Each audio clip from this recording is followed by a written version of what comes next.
To yau ma dai gyara ne na rubutun Hausa musamman a shafukanmu na sada zumunta. Muna yawan kuskure a rubutun Hausa, kuma ina ganin wannan 'yar gudunmuwa tawa za ta taimaka don mu gyara.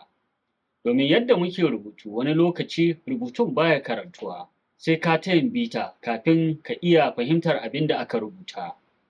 Misali ga wannan, a nan akwai kalmomi da ƙwayoyin magana da aka haɗe. Idan za a yi gyara ga wannan rubutun bisa kiyaye ƙa'idar rubutun Hausa, ga yadda ya kamata ya kasance. Idan ajali ya yi kira, ko babu ciwo za a mutu. Kun ga yadda aka ba kowace kalma haƙƙinta. An rubuta yayi maimakon yayi, haka ma an haɗa ko babu maimakon a raba. Za a rabe ne, babu buƙatar amfani da alhamza, domin harafin A galibi yana ƙara fito da aiki ne ko ma'ana a jimla. Za'a da ba'a duka babu buƙatar saka alhamza. Ga wani rubutun da na ci karo da shi a Facebook.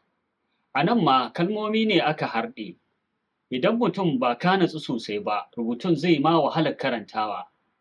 Amma ina ganin ana son a ce ne, Allah ya ba mu ikon gano ni'imomin da ya yi muna da gode masu. Allah ya ƙara muna.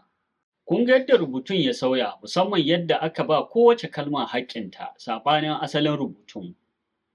Idan aka haɗa kalmomi wani zai yi tunanin kalma ɗaya ce, domin duk kalma mai zaman kanta ba a haɗe ta da wata kalma.